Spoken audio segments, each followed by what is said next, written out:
अल्हम्दुलिल्लाह वस्सलातु वस्सलामु अला रसूलिल्लाह अम्मा बाद।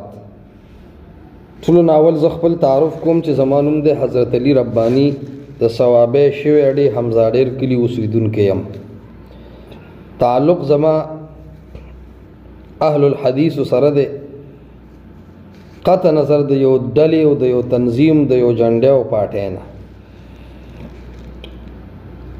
द तरवेहो मुतालिक मुनाजरा मुबाहसा दा और मुफाहमा दा दावा ज़मुंग दा पदे अल्फाजो दावा अहलुल हदीस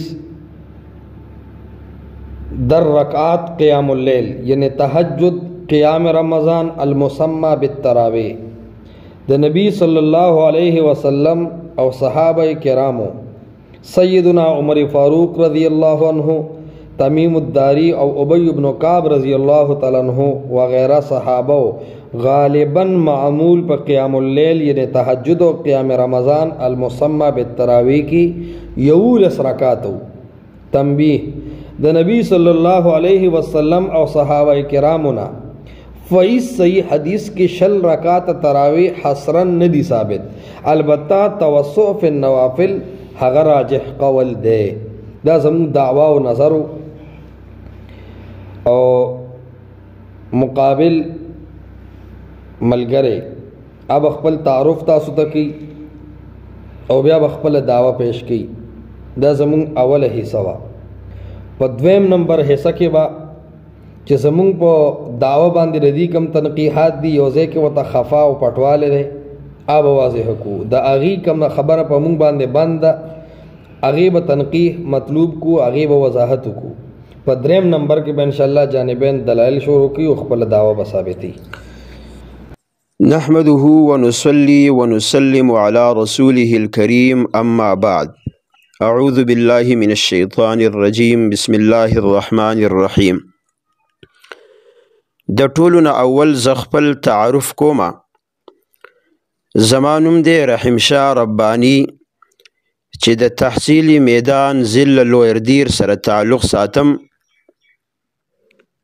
मसलकन हनफियम और द जमात इशाअत तौहीद व सुन्नत सर में ताल्लुक़ दे द तरावीह पर मसअला की ज़ख़्पल दावा पेश कोम ज़मा दावदा द नबी सल्लल्लाहु अलैहि वसल्लम और द सहाबा इकराम रिज़वानुल्लाहि अलैहिम अजमाइन ना क़ौलन और अमलन क़ियाम रमज़ान यानी तरावीह माल क़ुयूद बिल इजमा साबित दी।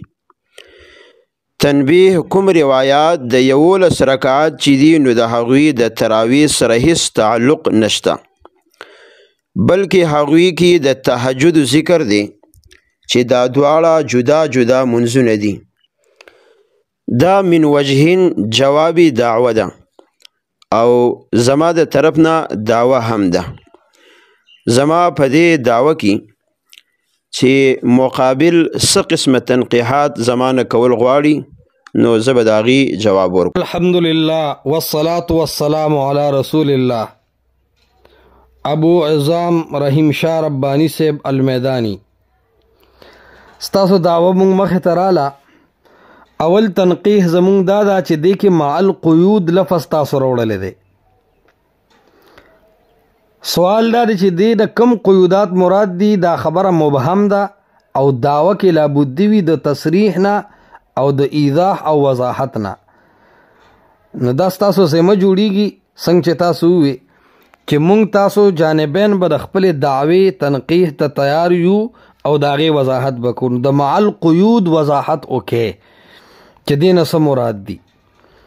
द्वेम द रकात व तसरीह स्तासु पर दावा की निश्ता हाल दारे चे तसरीह और रकात ज़रूरी दी संग चे मुंग कड़ी दी द यवूलस व इसबात मुँह करे दे गालिबन और द शल रद मुँह करे दे हसरन दक्का से तासु बहम तसरीह द रकात कवे और दे तनकीह के समा मकसद दारे चे सुमर बहसुना मा कड़ी दी न दावे और जवाब दावे द तनक़ीहात दौरान के हनफी मलगरी द हसर पतौर सरा द शल रकात कौल वज़ाहत सर न की नो द बहस द सफ़ाए द पारा द दे खबर ज़रूरत ज़ियाद थे دریم خبره بالاجماع ټکی تاسو لګولې دی نو دا اجماع صرف من حیث الاجماع ده که د قرآن او د حدیث نه صراحتا هم په دې دلایل شته قطع نظر د اجماع نه.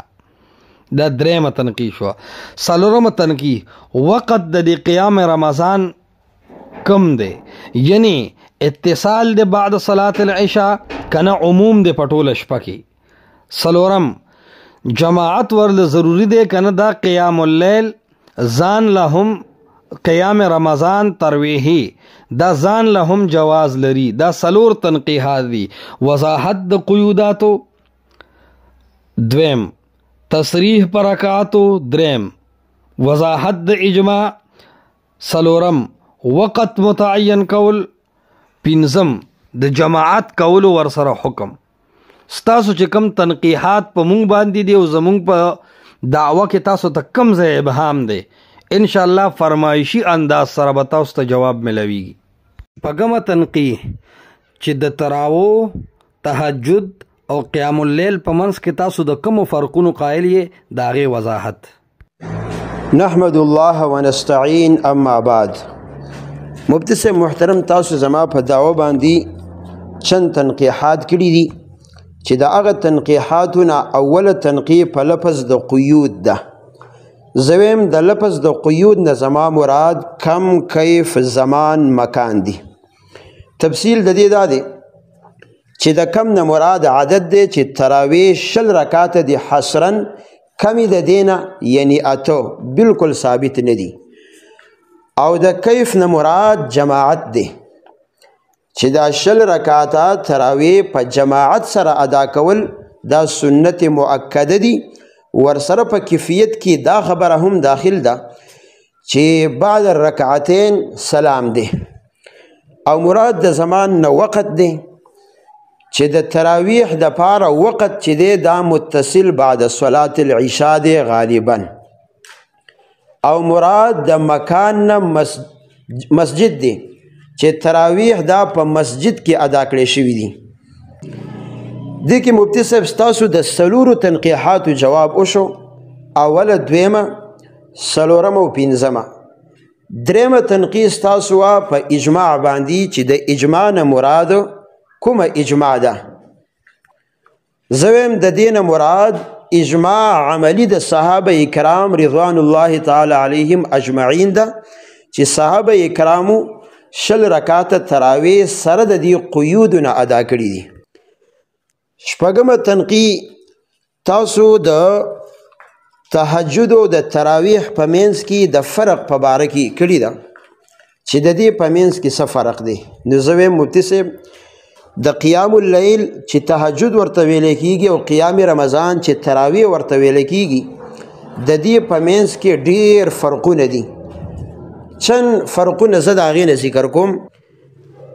اول فرق دا دی چې تراویح د نبی صلی الله علیه وسلم او د صحابه کرام نه ثابت دي، او هر چې تهجد دي نو دا د قرآن نه ثابت دي.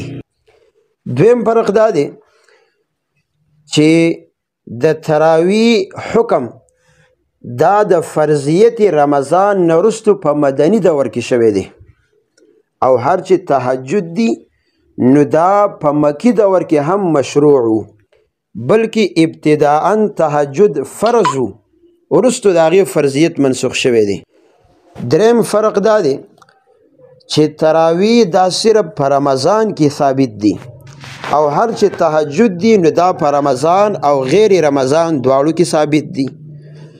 څلورم فرق دا دی چې تراویح به د ماسخوتن د مانځه نه وروسته متصل ادا کولی شي، او هر چې تهجد دي نو تهجد په دې لفظ کې په دې باندې دلالت دی چې دا د څه نه څه خوب نه وروسته به دا ادا کولی شي، څنګه چې د رسول الله صلی الله علیه وسلم نه د دې اثبات دی.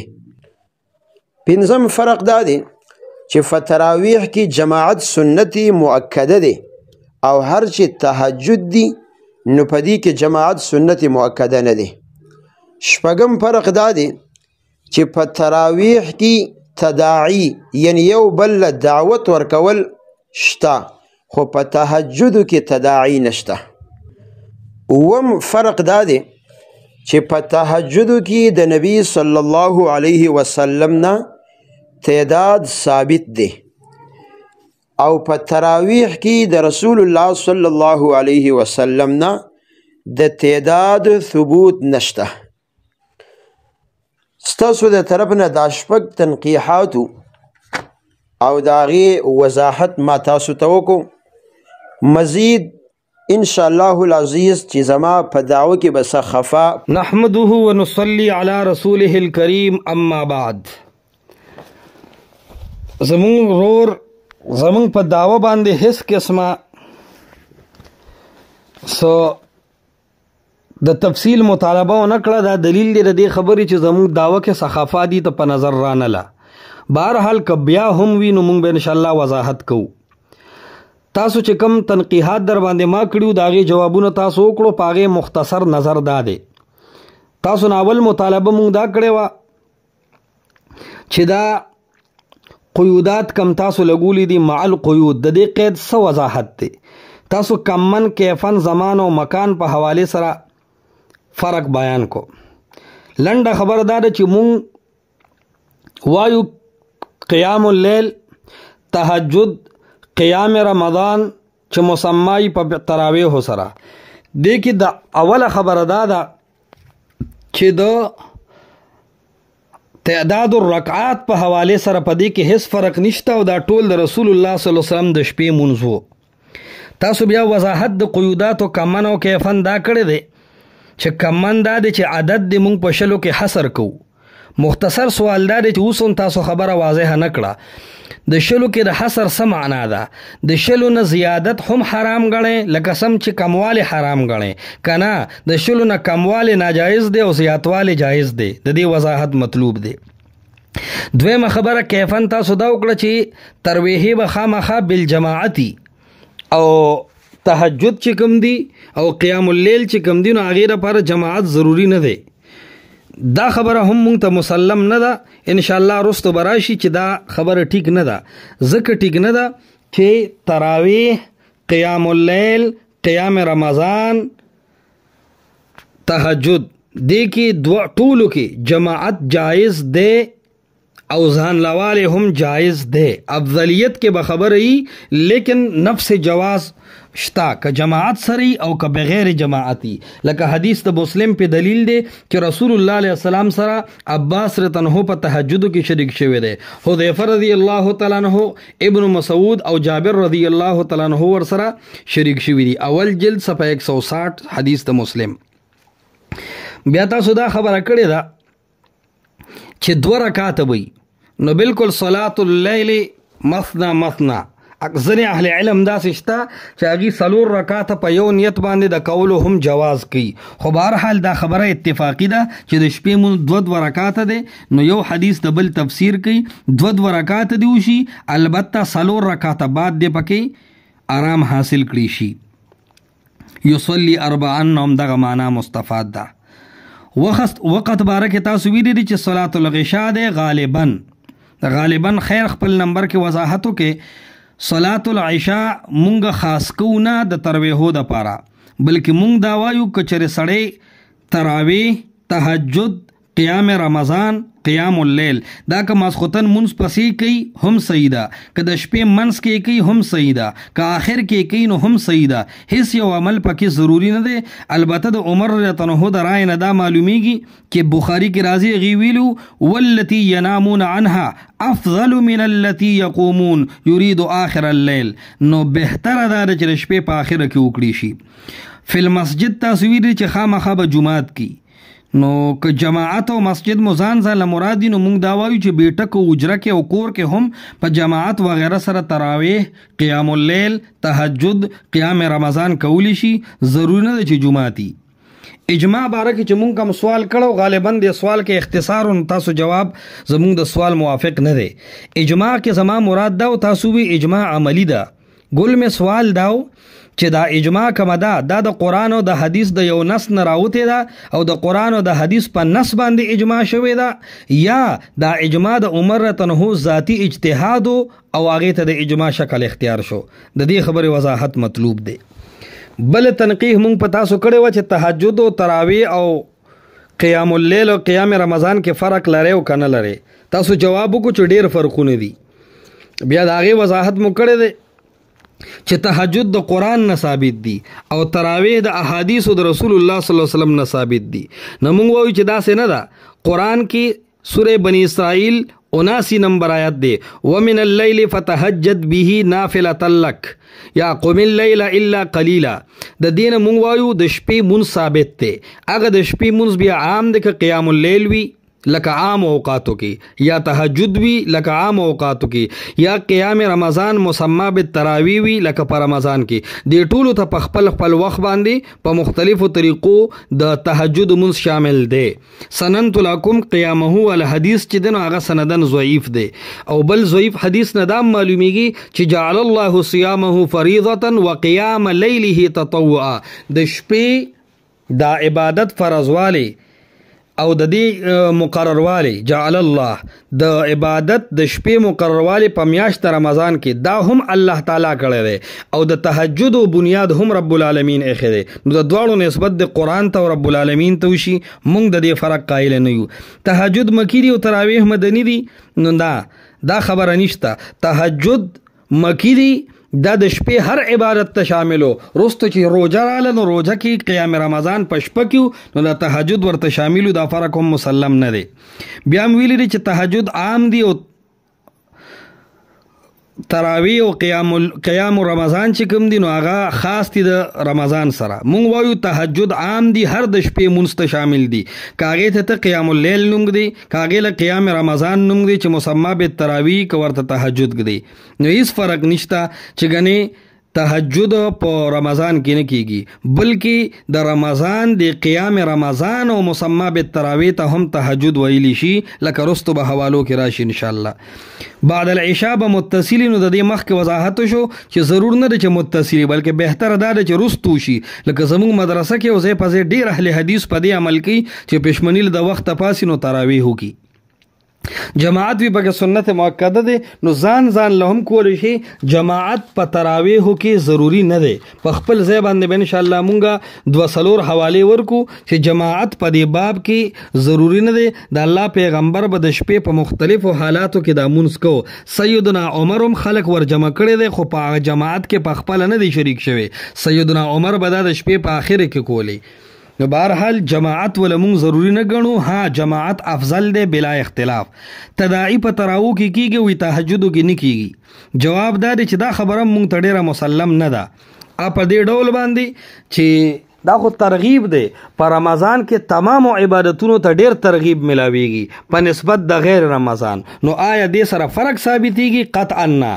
رمضان کې تمام عبادتونو ته ترغیب وي، هم په دغه منا باندې قیام رمضان ته هم، تهجد ته هم، قیام اللیل ته هم، تراویح ته هم ترغیب شي.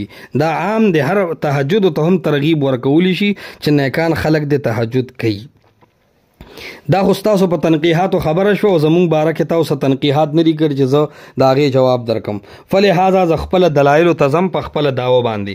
زمونږ خبره دا د قربان چې د شپې عبادت کم دی، کاغې ته تهجد نوم اخلي، کاغه قیام اللیلی، کاغه قیام رمضان مسمى بالتراویح. دا څومره مونځ چې د شپې دی عامه ده که هر یو وي.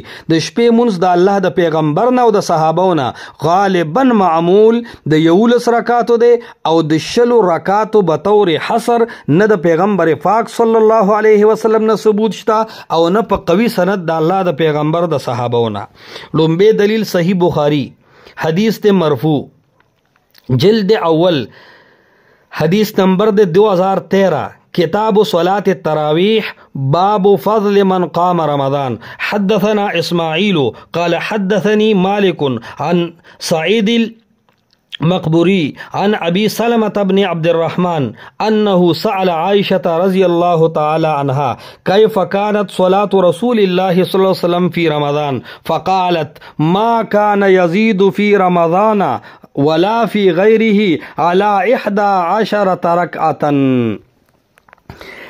دا حدیث زمون اولنی دلیل دی او د دین استدلال زمون ښکارا دی امام بخاری رحمه الله علیه دا حدیث راوړل دی په صلات التراویح کتاب صلات التراویح دلاندې امام بخاری هم د دین صلات التراویح ثابتول غواړي بیا تراویح په باب فضل من قام رمضان سره راوړل دی او دا حدیث امام بخاری تهجد کې راوړي کتاب المناقب کې راوړي اشاره ده چې امام بخاری وی تراویح او تهجد یو شی دی ځکه بعینه هم دا حدیث ال تراوړي سوال کې زمونږ استدلال پروت دی چې سوال داسې شوی دی کیف کانت صلات رسول الله سلام فی رمضان ګوره فی اللیل نه دی ویلی چې د شپې عبادت به رسول الله څنګه قیام اللیل به رسول الله څنګه فی رمضان یعنی د رسول الله علیه السلام قیام رمضان را ته بیان کا نو عائشه رضی الله تعالی عنها ورته غالبا او اکثریتا خبره کوي ما کان یزید فی رمضان ولا فی غیرها علی